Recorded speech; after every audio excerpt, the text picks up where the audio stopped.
Hoje, a proposta de trabalho para vocês é fazer a reescrita de um conto de encantamento. Hoje, a professora vai ler para vocês o conto da Pequena Sereia.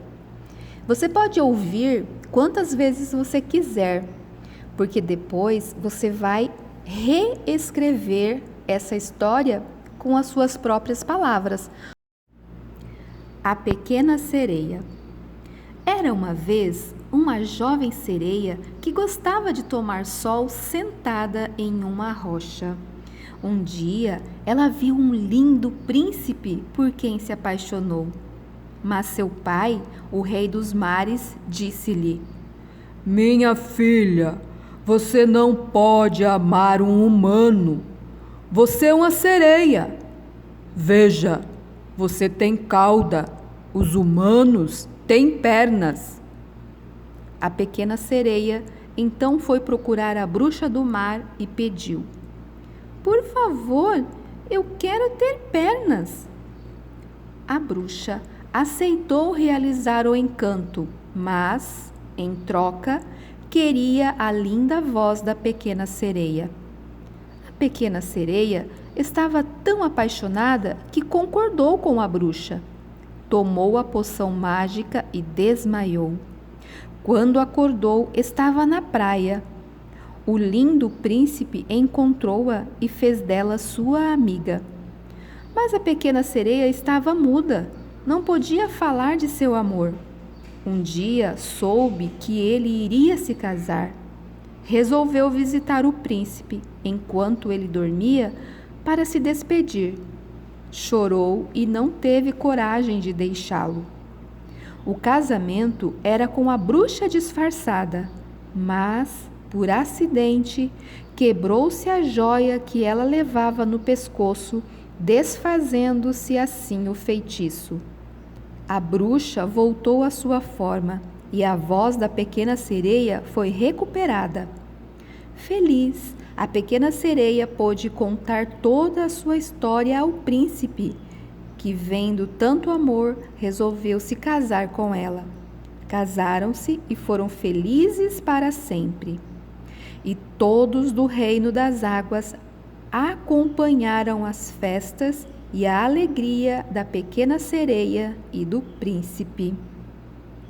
Quando você reescreve uma história, você não precisa escrever exatamente como a história é, mas as partes importantes você precisa escrever, tá? Então, presta atenção nas dicas que eu vou dar para vocês, ok? Você vai escrever um título, tá? Para a história e você vai primeiro escrever num rascunho. Um rascunho é a primeira escrita. O rascunho, geralmente, a gente faz a primeira vez, depois passa limpo, corrigindo alguns erros, alguns problemas no texto que você escreveu no rascunho.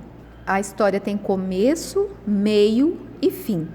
A sua história precisa estar organizada em parágrafos.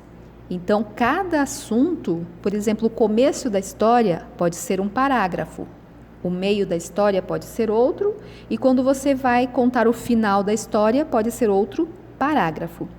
Lembra também que você deve iniciar cada frase, cada parágrafo com a letra maiúscula. Lembra também de usar ponto final, de usar os sinais de pontuação, tá? Se você faz uma pergunta, é ponto de interrogação, se você fica admirado, ponto de exclamação e assim por diante. Uma coisa bem importante, a sua história deve começar com era uma vez, ou há muito tempo, ou uma outra expressão que você queira, tá? Mas geralmente os contos de encantamento começam com era uma vez ou há muito tempo atrás e assim por diante. Depois que você fizer o rascunho, você vai copiar o seu texto lá no seu caderno. Primeiro você vai fazer a data, né? Campo Novo do Parecis, a data de hoje. E depois você vai copiar o texto. Com o texto pronto, letra legível, você vai fazer uma boa foto do texto para que a professora possa ler o seu texto, tá? Então, bom trabalho para vocês. E na apostila também tem uma atividade. Leia com bastante atenção a atividade da apostila nesse dia 27/11 e você vai aprender um pouquinho mais sobre parlendas, tá? Então, bom trabalho. Tchau, tchau.